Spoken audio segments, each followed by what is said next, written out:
Selamat malam sedulur wisata mistis YK. Pada malam hari ini kita berada di tempat yang berbeda dari yang video-video yang lain. Pasti sedulur mistis pada udah tahu, kita berada di Pantai Parangkusumo. Nah, kenapa kami bertiga ke wisata Pantai Parangkusumo? Pertama yang akan kami lakukan adalah kami mendapatkan sesuatu beraura negatif yang kita dapatkan dari menyembuhkan seorang pasien yang ini kita dapatkan dari menyembuhkan pasien di Kuningan. Kalau yang ini kita dapatkan ketika kita menyembuhkan pasien di Karawang, Jawa Barat, sama-sama Jawa Barat. Dan pada malam hari ini kita, kalau dalam istilah Jawa itu disebut ngelarung. Nah, nanti untuk yang kedua setelah kita ritual ngelarung, kita akan coba untuk berkomunikasi dengan penguasa pantai selatan ini. Tapi nanti apa yang terjadi, tonton terus YouTube kami. Jangan lupa ya, untuk sedulur mistis Jogja, subscribe, like, dan komen. Kita ikuti penelusurannya. Cus.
Oke, selamat malam seluruh wisata mistis Jogja.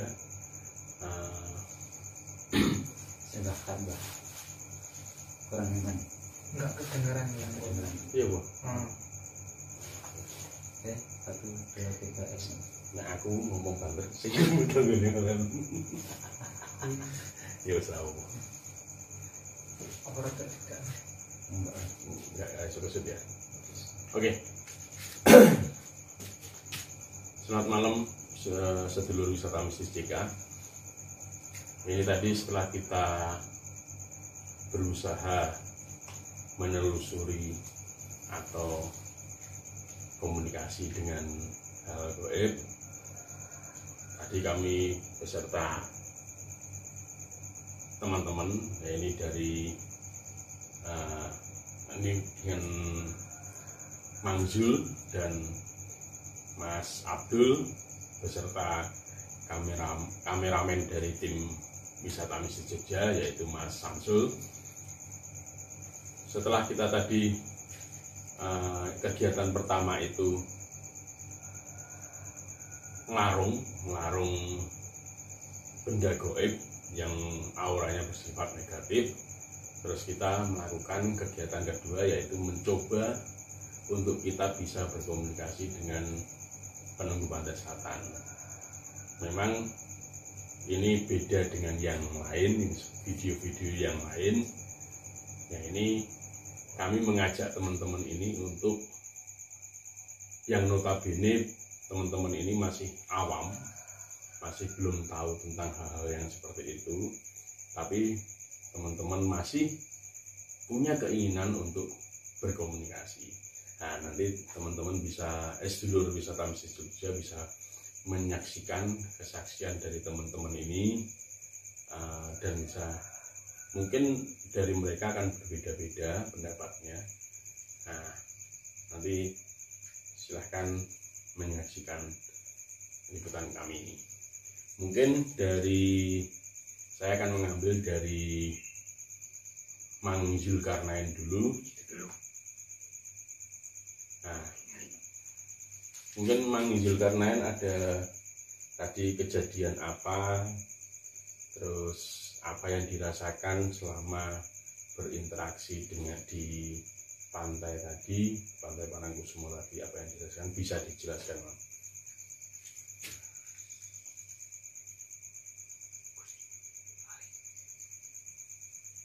Dari awal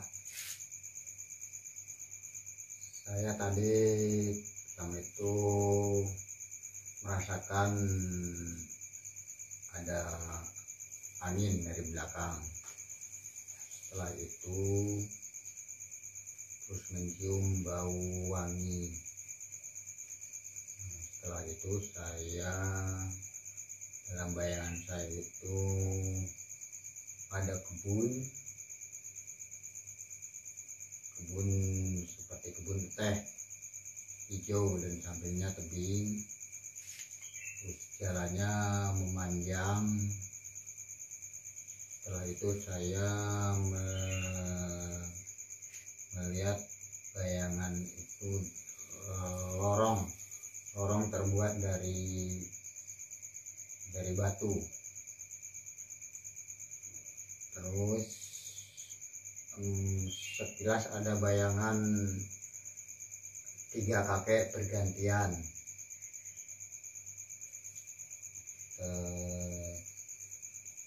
Terus melihat ada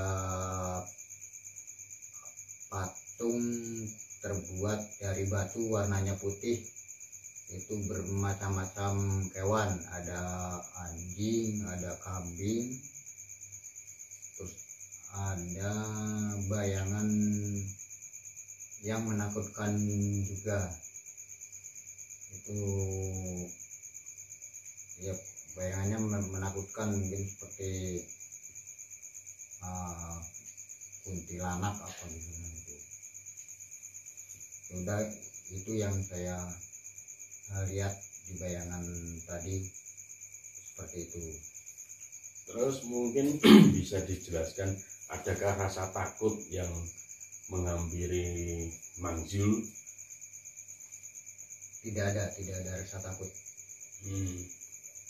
Berarti rasa berani masih bisa, masih mau untuk diajak lagi mungkin ya? Justru malah kepengen mah. Oke, siap. Terima kasih Manjul. Sekarang untuk selanjutnya mungkin saya bertanya dengan Mas Abdul. Pertanyaannya sama, apa yang dirasakan, apa yang dirasakan dan dilihat secara mata batin Mas Abdul? Baik ya Albert ya. Tadi sempat kita melakukan, kalau dibilang keluar ke alam gaib di daerah Parangkusumo. Ketika awal itu kan kita suruh duduk bersila seperti biasa. Nah, sebelum itu kita lakukan doa, memohon kepada Yang Kuasa atas kerinduannya gitu. Nah, setelah sampai di sana emang benar tadi sama kayak Mang Zul, itu saya merasa ada angin di belakang gitu. Di belakang badan itu seperti ada angin.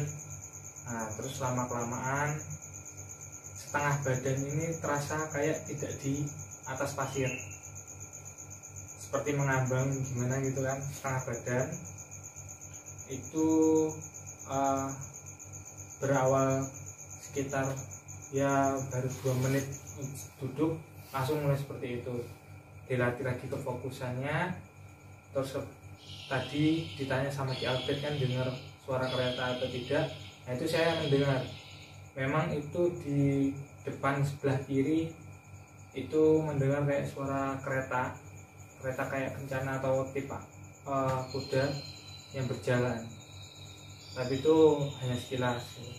Dan merasa juga di belakang badan itu ada kayak yang seperti orang. Nah, seperti orang, tapi itu saya tidak tahu juga siapa itu. Nah, rasanya yang di sana itu untuk maju ke depan itu kayak ada suatu suatu gelap, ada juga terus nanti melihat cahaya tapi sedikit gitu.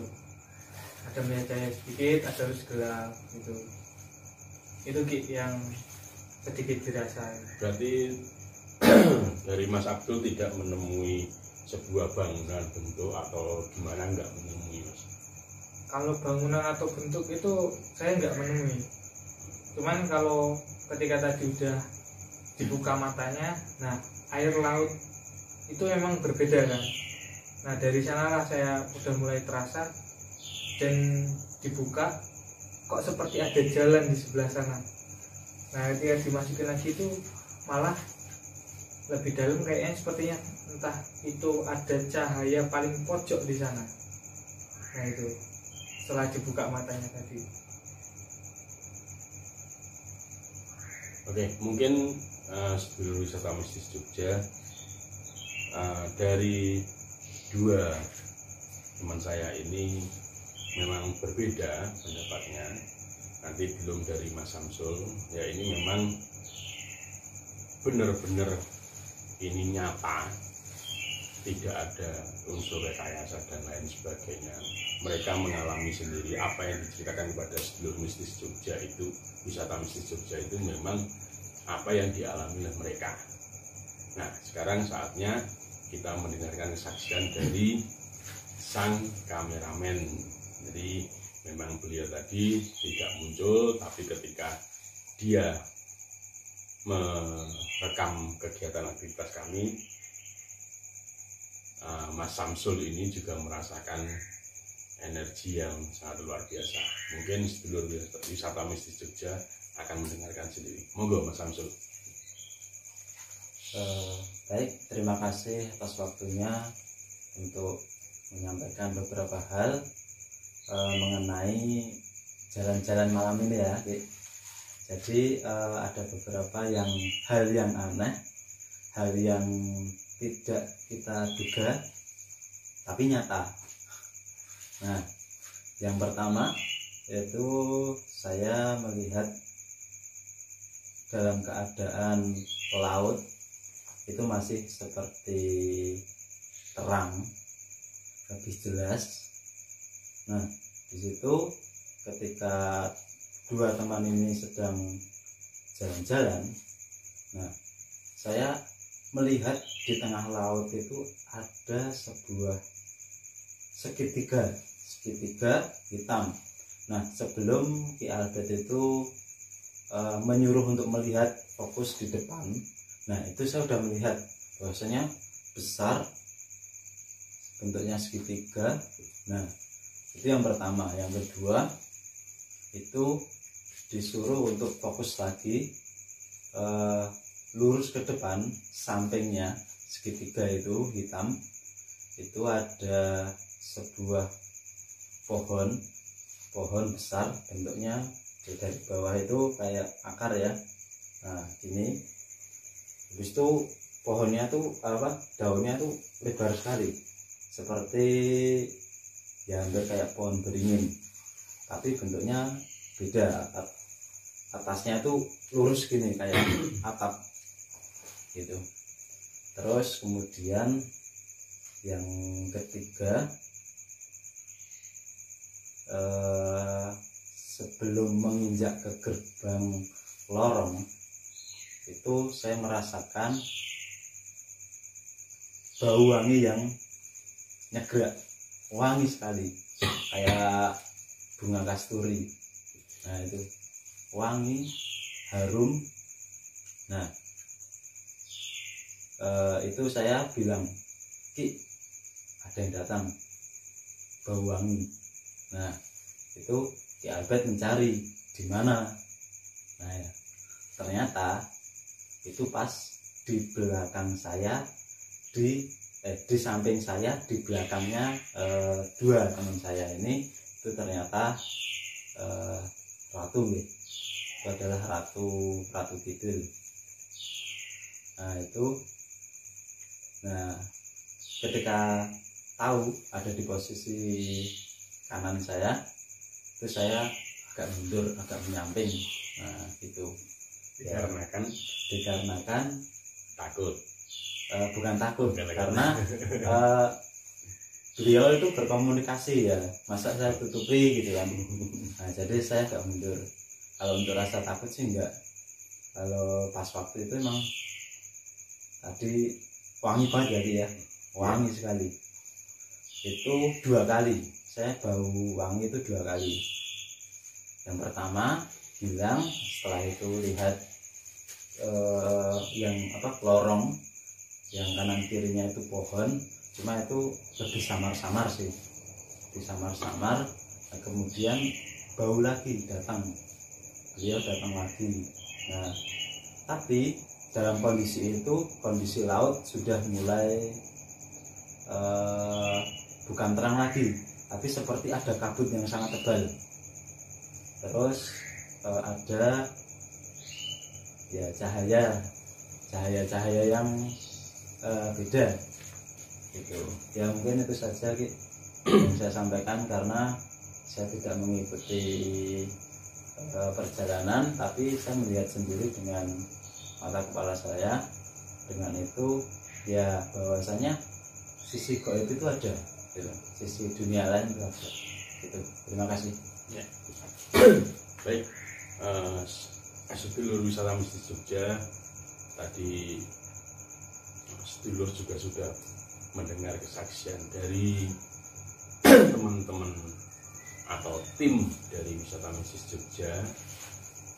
Memang dari pengalaman kebatinan mereka masing-masing berbeda, tapi yang jelas bisa ditarik sebuah kesimpulan bahwa perbedaan itu memang wajar, suatu hal yang wajar, dikarenakan pertama, apa yang dirasakan oleh setiap pribadi itu akan berbeda.